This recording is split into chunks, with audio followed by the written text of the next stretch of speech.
Hello, my name is Joe Hoyle, and I'm speaking to you from the University of Richmond, where I'm on the accounting faculty. I'm also one of the co-authors of your financial accounting textbook.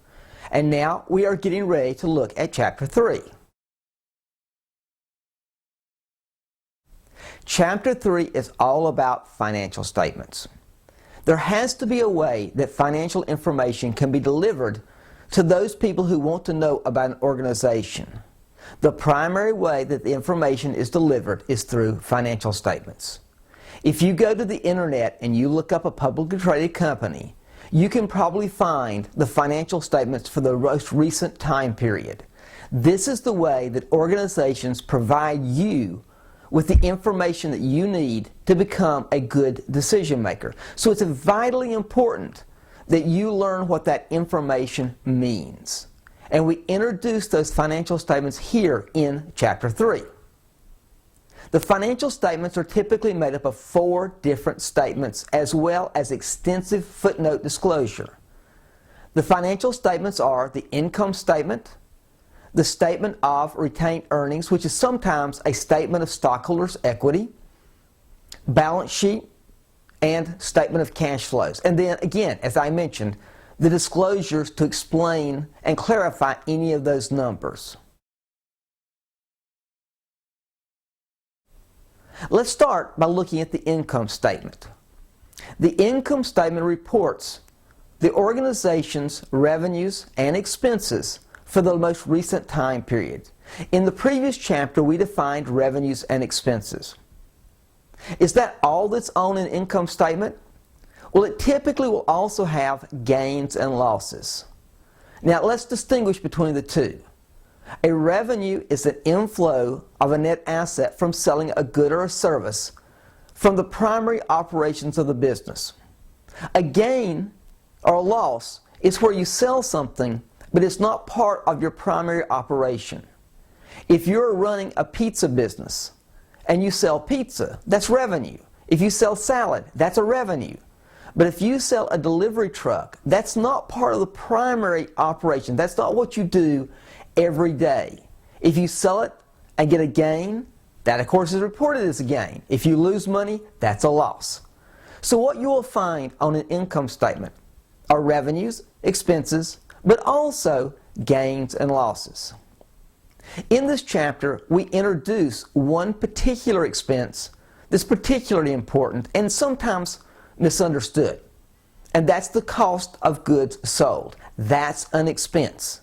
Now remember, expenses are the outflow or decrease of net assets in attempting to generate revenue. So what does this particular expense, cost of goods sold, reflect? It reflects the amount of inventory that has left the company. So if you're a book company and you buy a book for $30 and you sell it to a customer for $50, the revenue is $50. That's the inflow from that sale. But the expense is the loss of the book. It's the $30. And we reflect that expense by calling it the cost of goods sold. So if you look at an income statement and you see cost of goods sold, that's the cost of the inventory that the customers have taken with them when we made a sale. We do one more thing in talking about income statements that I want to mention here. We talk about trying to differentiate between an asset and an expense. When you have a cost, is that an asset or is that an expense? That's often one of the most important decisions that any financial accountant must make. $35,000 is spent. Did you get an asset or was it an expense? The easiest way to remember that is that if you got something that still has future economic benefit, it's going to help you generate revenue in the future, then you record that cost as an asset. If you spend the money and it helped you in the past, it helped you to generate revenue in the past, then there is no future economic benefit and the money is represented as an expense. Future value, that's an asset. Past value, that's an expense. Now, often that decision is very difficult to make. Sometimes you simply cannot tell. When an accountant faces a reporting decision and is not sure what to do, the principle of conservatism kicks in. The principle of conservatism says, if you are not certain what to report, if the possibilities are equally likely, then you should always report the one that makes the company or the organization look worse. So if you have two possibilities, is it an asset or is it an expense? You always report the one that is the most likely. That gives you a fair representation. However, if you cannot tell which of the two is more likely, then you choose the one that makes the company appear worse. That's a way to protect the outside decision makers. It keeps them from being overly optimistic about the future of the company. And as an accountant, you're trying to help people make good decisions. You don't want them to be overly optimistic. So the principle of conservatism underlies a lot of the reporting that you will see in our financial accounting textbook. Our second financial statement is the statement of retained earnings. The statement of retained earnings shows all of the net income that a company has earned since it first began, less all of the dividends paid to the outside ownership. So if a company over the years has made profits of $1 million, but it has also paid to the owners dividends of $700,000, then we report that retained earnings is $300,000. That reflects the amount of the net assets that a company is holding that came from its operations. It's a way of telling you how the company has managed to grow in size by its own operations. The income statement comes first, the statement of retained earnings comes second. Sometimes that statement of retained earnings, as I've already mentioned, is replaced with a more extensive statement of stockholders' equity.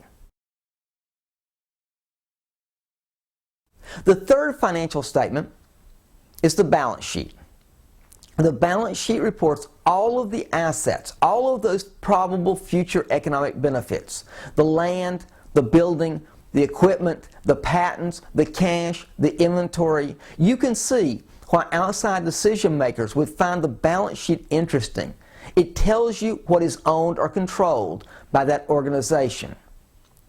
It also shows your liabilities, accounts payable, rent payable, notes payable, anything the company owes. Now the balance sheet has a third section, stockholders' equity. It tells you where the net assets of the company came from.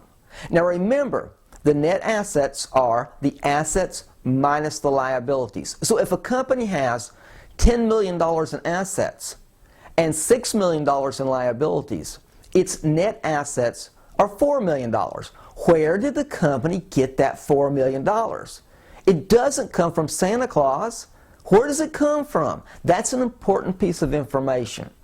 Here at the beginning of this book, we say that that extra $4 million, those net assets, come from either the operations of the business or from the owners.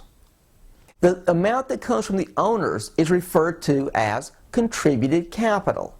So if you see in the balance sheet under stockholders' equity that contributed capital is $1 million, it means that the owners put in $1 million to help this business operate. The amount that comes from operations, as we've already indicated, is referred to as retained earnings.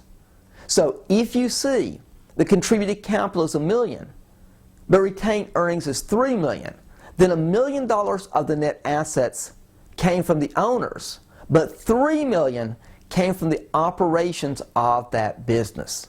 All of this is vital information, and once you understand what you can find in a set of financial statements, this information becomes very useful to you. The fourth financial statement is the statement of cash flows. Now, we'll talk much more about the statement of cash flows later in this book, but I do want to introduce it to you here in Chapter 3. The statement of cash flows simply tells you where the company got its cash and what the company did with that cash. Cash is such a vital asset that it has its own financial statement to help people understand what the management of the organization has chosen to do. Where did they get the cash? What did they do with the cash? We divide that into 3 sections. The operating activities is the amount of cash that the business got from its day-to-day operations. Once again, if this is a pizza business, how much cash was generated from buying flour and selling pizzas? That's a very essential information. Many people say that's one of the most important pieces of information that you find in any set of financial statements. In the statement of cash flows, you also have investing activities and financing activities. Investing activities is the cash that you get from transactions that don't occur as part of the day-to-day operations and involve assets. The sale of equipment, purchasing a building, buying land, they do not happen every day, and they involve assets. And finally, financing activities, something that doesn't happen day to day, but involves a liability or stockholders' equity. Paying a dividend doesn't happen every day, and it involves stockholders' equity. Borrowing money on a long-term liability doesn't happen every day, and it involves a liability. Those are financing activities. There is just a wealth of information that is provided by an organization in its financial statements. When you go through this course, you will learn what these terms mean and how to get this information. We are trying to open the world to you so you can find out how to make a worthwhile investigation of an organization so that you can make an estimation about its financial health and its future prospects. Now, go read Chapter 3, see what you can learn from this material. Have a great day.